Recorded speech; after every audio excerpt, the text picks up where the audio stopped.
Assalamualaikum warahmatullahi wabarakatuh.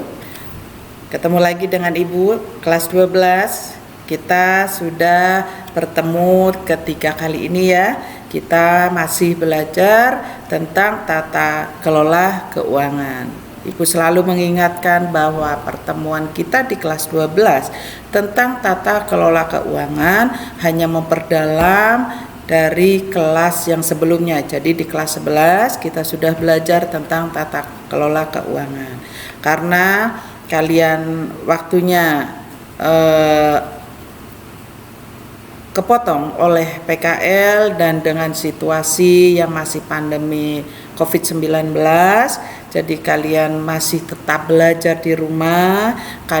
Ibu harap kalian tetap semangat belajar, jaga kesehatan, kalian semangat untuk mengikuti pembelajaran dari Ibu. Yuk kita mari belajar bersama-sama. Ibu akan sedikit memberikan penjelasan materi berikutnya, yaitu materi pengelolaan dana kas kecil ya.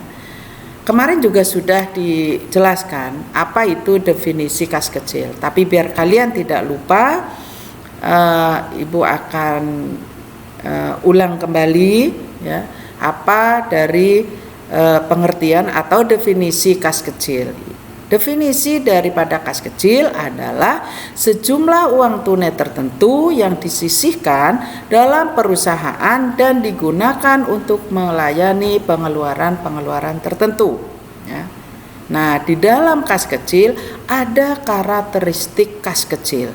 Apa itu karakteristiknya? Yang pertama, jumlahnya dibatasi sehingga tidak melebihi atau tidak kurang dari suatu jumlah tertentu yang telah ditentukan oleh manajemen perusahaan.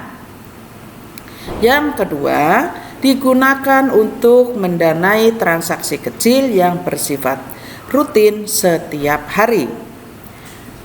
Yang ketiga, disimpan di tempat khusus, biasanya sering disebut brankas atau petty cash box ya. Misalnya di kota kecil yang biasa disebut dengan petty cash box atau di dalam sebuah amplop atau brankas. Yang keempat, ditinggal atau dipegang oleh petugas keuangan di tingkatan pemula atau disebut dengan junior kasir. Nah, kemudian apa perlengkapan mengelola administrasi dana kas kecil? Tentunya harus dilengkapi, tidak hanya uangnya saja yang disimpan, tetapi harus ada perlengkapan yang lain yang harus dilengkapi. Yang pertama adalah bukti transaksi penerimaan atau pengisian kembali dana kas kecil seperti cek ya, itu sebagai contoh. Kemudian bukti transaksi, artinya bukti transaksi yang lain, bukan hanya cek saja. Kemudian peralatan menulis. Yang keempat, alat untuk menghitung. Yang kelima, formulir jurnal. 6. Formulir penerimaan dan pengeluaran atau mutasi dana kas kecil. 7. Bukti kas kecil. Harusnya di sini ada contoh bukti-bukti transaksi. Ingat, nanti kalian perlu mencari dari internet, kalian boleh seperti apa sih contoh-contoh bukti transaksi yang diperlukan oleh kas kecil ya. Nanti kalian harus mencari sendiri. Kemudian alat apa saja atau dokumen yang dibutuhkan oleh kas kecil? Yang pertama adalah bukti kas keluar. Kemudian cek permintaan pengeluaran kas kecil. Yang keempat, bukti pengeluaran kas kecil. Yang kelima, permintaan pengisian kembali kas kecil. Nah, di sini untuk peralatan atau dokumen yang dibutuhkan, tentunya kalian harus mau lihat seperti apa sih Bu buktinya, contohnya seperti apa. Nah, kalau Ibu kasih nanti kalian gak ada kerjaan, jadi silakan nanti kalian harus cari contohnya seperti apa. Misalnya kalian cari nanti di internet contoh bukti kas keluar seperti apa. Nanti kalian harus mencoba untuk mengisi ya, diisi, jadi jangan yang kosong. Kemudian fungsi yang terkait dengan kas kecil, ya. Fungsi apa saja? Yang pertama fungsi kas, yang kedua fungsi akuntansi, ketiga fungsi pemegang dana kas kecil, keempat fungsi yang memerlukan pembayaran tunai, yang kelima fungsi pemeriksaan intern. Nah, sekarang prosedur pembentukan dana kas kecil. Di dalam pembentukan dana kas kecil ada prosedurnya, ya. Tidak tiba-tiba minta begitu saja. Sini saya butuh uang, minta uang, tidak. Tapi kita ada prosedurnya. Ya.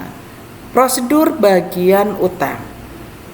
Yang pertama, menerima surat keputusan mengenai pembentukan dana kas kecil dari Direktur Keuangan. Yang kedua, membuat bukti kas keluar sebanyak 3 lembar. Yang ketiga, mencatat bukti kas keluar dalam register bukti kas keluar. Yang keempat, mendistribusikan bukti kas keluar sebagai berikut. Yang pertama, lembar 1 dan 3 diserahkan ke bagian kasir yang dilampiri dengan surat keputusan pembentukan dana kas kecil. Lembar kedua diserahkan ke bagian kartu persediaan dan kartu biaya untuk diarsipkan. Kemudian yang kelima tadi, yang keempat adalah mendistribusikan bukti kas keluar. Yang keempat, menerima bukti kas keluar. Lembar pertama dan surat keputusan tentang pembentukan dana kas kecil yang telah dicap lunas dari bagian kasir. Yang kelima, mencatat nomor cek dan tanggal pembayaran yang tercantum dalam bukti kas keluar dalam register bukti kas keluar. Ketujuh, menyerahkan bukti kas keluar lembar 1 dan surat keputusan tentang pembentukan dana kas kecil ke bagian akuntansi. Sekarang prosedur pembentukan dana kas kecil untuk bagian kasir atau bagian kas. Yang pertama, menerima bukti kas keluar 1 dan 3 beserta dokumen pendukungnya dari bagian utang. Yang kedua, mengisi cek dengan sejumlah uang tercantum dalam bukti kas keluar dan meminta tanda tangan kepada pihak yang berwenang terhadap cek tersebut. Yang ketiga, membutuhkan cap lunas pada bukti kas keluar, ya. Jadi lembar 1, 2, dan 3 beserta surat keputusan pembentukan dana kas kecil. Yang keempat, setelah membubuhkan cap lunas, yang keempat langsung didistribusikan. Kemana bukti kas kecil? Ya, jadi mendistribusikan bukti kas kecil, yaitu lembar 1 diserahkan ke bagian utang serta surat keputusan pembentukan, tentunya pembentukan dana kas kecil. Lembar ketiganya diserahkan bersamaan dengan cek kepada pemegang dana kas kecil.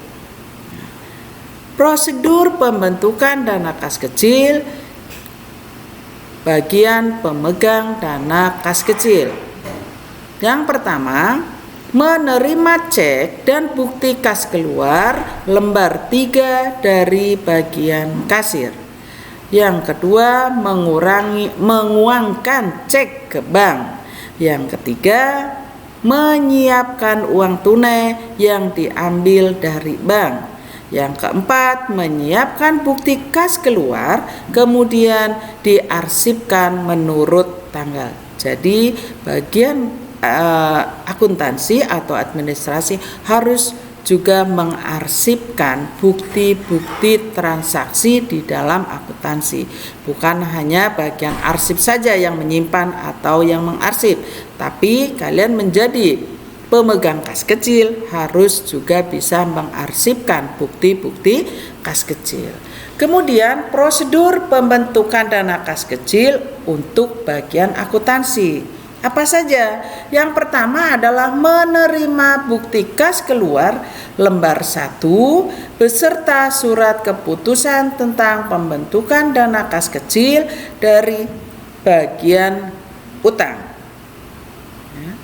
Mencatat bukti kas keluar dalam register cek.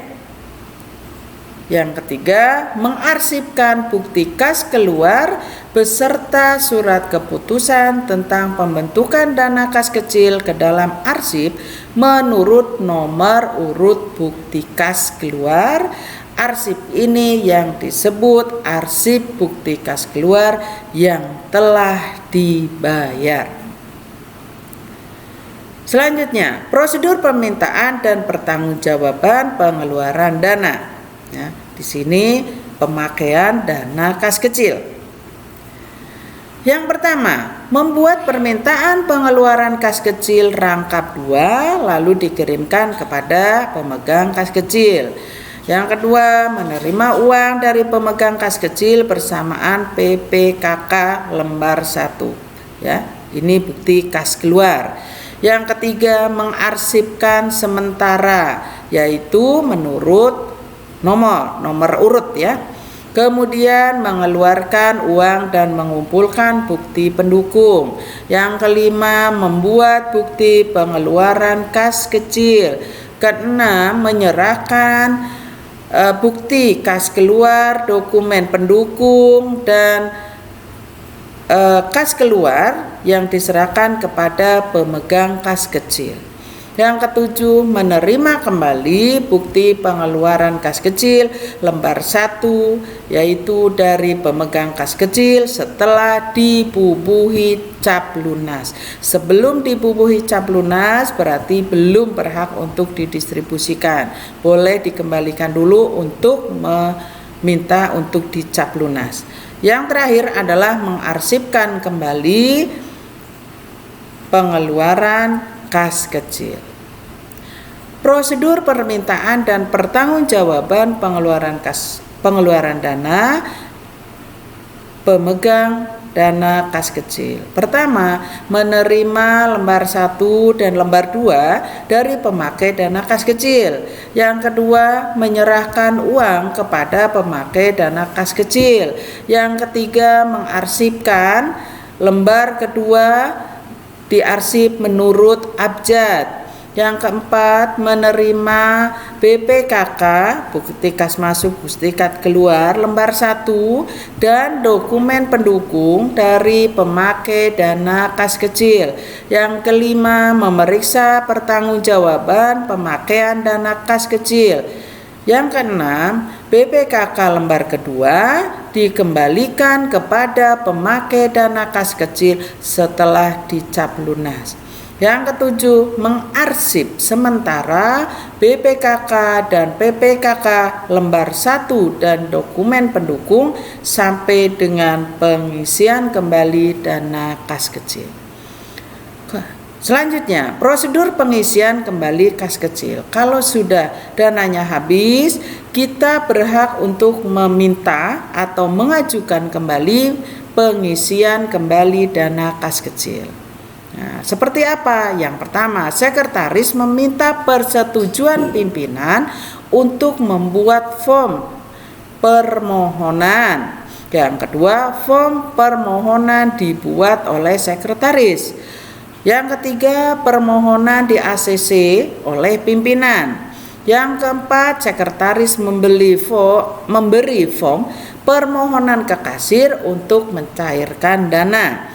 Yang kelima, kasir membuat BKT ya, buku kas tunai untuk kasir dan untuk sekretaris, 1 sebagai laporan ya. Itu pertemuan kali ini, yaitu pertemuan ketiga. kalian bisa dibuka kembali nanti PowerPoint-nya. Tugas kalian untuk pertemuan ketiga kali ini adalah kalian untuk mencari contoh-contoh bukti kas keluar yang dilakukan oleh kas kecil. Misalnya pembelian secara tunai, berarti mengeluarkan uang dari kas kecil, itu dibuatkan berapa rangkap, lembar pertama didistribusikan atau untuk siapa, lembar kedua untuk siapa, lembar ketiga untuk siapa. Itu saja tugas dari Ibu. Pertemuan ketiga, selamat mengerjakan, tetap semangat, salam sehat. Assalamualaikum warahmatullahi wabarakatuh.